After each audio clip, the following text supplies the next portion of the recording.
these celebs, it's big business by day, secret lairs by night. It's not about pointing the fingers. It's not about playing the blame game. It's about faith, hope, love, and forgiveness. Welcome to WatchMojo.com, and today we're counting down our picks for the top 10 real-life people who may be supervillains. Why don't you cut me loose? I'll open your meat shirt and show you your own heart. For this list, we're taking a lighthearted look at individuals who figuratively fit the mold of what we know to be the classic comic book supervillain. Make your dreams come true! Just do it! And while our list isn't meant to be taken seriously, we are excluding world leaders that some people have considered dictators, like Kim Jong-un and Vladimir Putin. Vladimir Putin arrives at the Kremlin to be sworn in for the third time as Russia's president. Number 10. Martin Shkreli. Started doing funny and fun stuff that maybe even extended that concept of, yeah, sure, I'm evil. I'll be the Bond villain. He's known as the most hated man in America, and not just because of his smug little face, which, by the way, just oozes supervillain. His first evil plot raised the price of the obscure but life-saving medication Daraprim by over 5,000%. I probably would have raised the price higher. His second evil plot purchased the sole copy of Wu-Tang Clan's Once Upon a Time in Shaolin for $2 million, share it with no one, and then take on Ghostface Killah in a protracted Twitter feud. Dennis, I'm gonna call you by your government name. You're not a Ghostface Killah. I'm sorry. In fact, most people don't ever try to beef with me. He claims that he's actually made Daraprim available for free to those who need it. But still, just look at that malevolent smirk. Do you think you've done anything wrong? On the advice of counsel, I invoke my Fifth Amendment privilege against self-incrimination and respectfully decline to answer your question. His whole allegedly evil empire could come crumbling down in the near future, as he is currently out on bail awaiting trial for securities fraud. So keep your eyes peeled for one epic evil meltdown when it does. You almost got away with it, didn't you? I know all about it. I can prove it. Number 9. Kanye West. Here's a musician that cares a great deal about one thing: himself. I'm like one of the top 3 artists in the world right now. In fact, Kanye West cares so much about Kanye West that he's actually raised the bar when it comes to the supervillain ego test. If I don't win, the award show loses credibility. Egotistical doesn't mean stupid, however, as Yeezy is something of a mad genius. Do you know anyone else who's asked Mark Zuckerberg for an obscene amount of money over Twitter, sells slightly torn denim as his own brand, and buys out Madison Square Garden just as a pick-me-up? We can't quite decide if he's something of a cult leader with legions of loyal followers, or the supervillain that excels in endless monologues about how great he is. I am the #1 most impactful artist of our generation. I am Shakespeare in the flesh. Walt Disney, Nike, Google. Number 8. Donald Trump.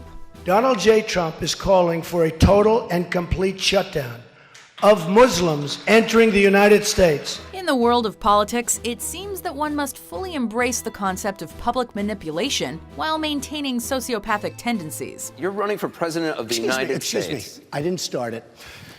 Okay, I didn't start it. But sir, with all due respect, that's the argument of a 5-year-old. In this case, the self-assured Donald Trump more than fits the criteria for a mega supervillain, as that atrocious hairstyle most likely covers up the scars of some horrible experiment gone wrong. I don't wear a toupee.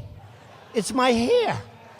I swear. This guy has been in the public eye for decades. And in a time when Marky Zuckerberg was fiddling around with his social media thing at Harvard, Trump probably had an army of robots and death machines with his brand name painted all over them. So today, he's just being himself, an out-and-about supervillain that continues to terrorize America and maybe even the world, as his ultimate plans come to fruition. A stab at the White House. Border, we're going to build a wall, and it's going to be a serious wall. Number 7. Nicolas Cage. I'm gonna steal the Declaration of Independence. By now, we're all too familiar with the devastating final sequence of the 2006 flick, The Wicker Man. Considering the overly exaggerated acting of Nick Cage, one has to wonder if this was when he actually lost his mind and decided that if he wasn't going to get that second Oscar, then he was going to rule the world instead. Since actors tend to be consumed by their roles, perhaps Nicolas Cage morphed into the modern island supervillain, one who spends his days stroking cats, planning elaborate schemes, and killing his own henchmen when things don't go his way. You know, a typical Tuesday in the Cage household. Okay, let's run. Number 6. Oprah Winfrey.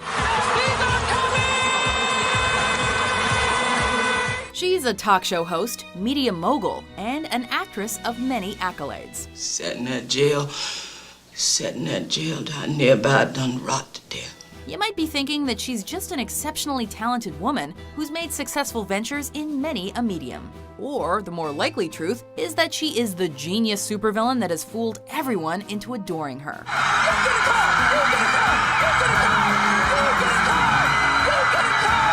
With so much charisma and presence, and a plethora of celebrity contacts, there is the dangerous possibility that Oprah may one day reveal herself to the world as its new savvy overlord with an army of famous faces as her minions. Blush, blush.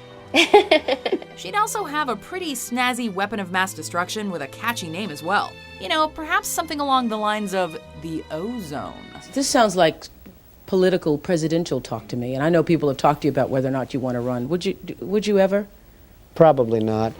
Number 5. Mark Zuckerberg. I mean, I feel a lot of responsibility in my role. And with all due respect to the philanthropic ways of Facebook's CEO, you really can't blame us for wondering if he might need to balance everything out with some nighttime supervillainy. It's not like Mark Zuckerberg would actively seek to harm others, but given that brain of his and the international scope of his entrepreneurial endeavors, he's surely got some type of underground, customized war room in which he cackles at all the stupidest Facebook posts while secretly poking confused users all over the globe.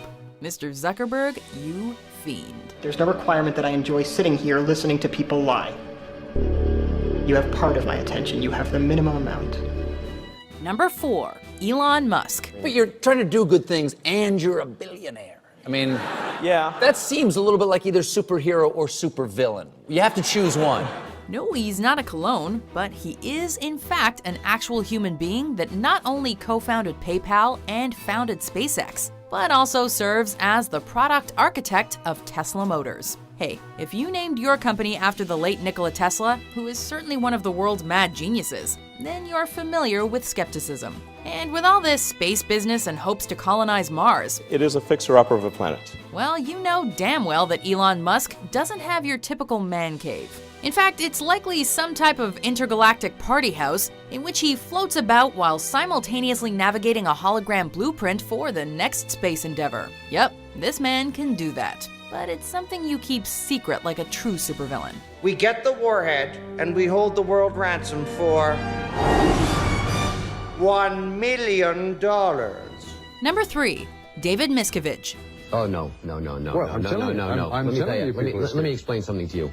He's been with Scientology ever since he was 16, after dropping out of high school with his dad's permission to join L. Ron Hubbard's fraternal religious order, the Sea Org.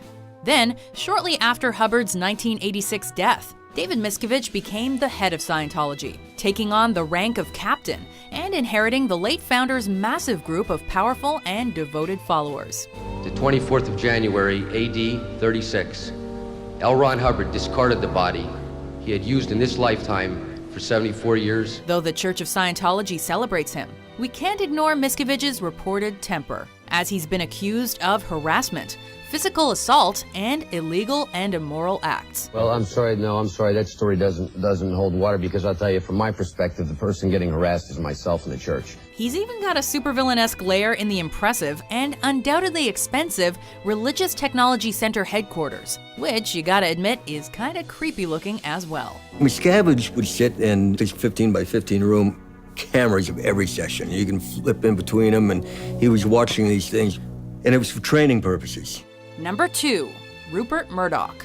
Now here's another business mogul, but one who's of the more elderly ilk. In other words, he's the antithesis of the vibrant and colorful supervillain, as Rupert Murdoch surely roams the streets in black and white. Do you like the feeling of power you have as a newspaper proprietor, of being able to sort of formulate policies for a large number of newspapers in every state of Australia? Well, there's only one honest answer to that, of course, and that's yes. Australian-born with a fancy Oxford education, albeit in Worcester College, he once revolutionized the newspaper industry, which essentially makes him the big daddy of the written word, among other things. I don't believe that the people who read the Times are any better than the people who read the Sun. I just believe they're different. Murdoch is the intellectual supervillain, one who chooses his projects wisely and spends more of his time gazing at classic novels while puffing on expensive cigars. What do you get? Me? Oh, nothing. Just exclusive broadcasting rights in China for the next 100 years. Cross this man and you'll end up in the obituaries, theoretically. There's no news like bad news. Before we unveil our #1 pick, here are some honorable mentions. Because I don't know how the internet works. I don't know how to... I don't... it kind of tells you what you did. I'm afraid that I might do something, really wrong. Will the quarterback position be evaluated this week? Listen, it was a human moment, okay? I've gone on stage a couple hundred times in my life.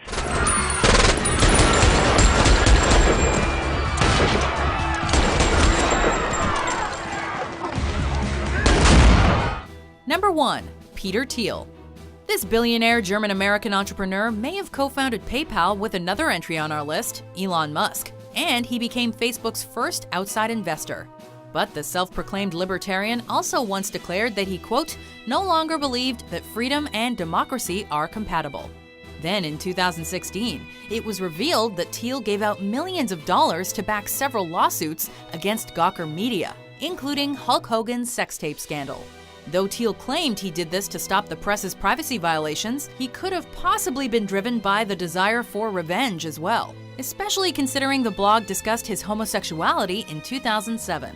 After all, only a supervillain would call himself a libertarian that openly supports freedom of the press while privately seeking to silence it through the courts.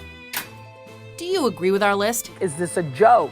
Which human being do you think is actually a supervillain? Don't ever mention my name again. For more mind-blowing top 10s published every day, be sure to subscribe to WatchMojo.com. I don't want people throwing chipmunks at me. No, you really don't want that. People will do that just to mess with me.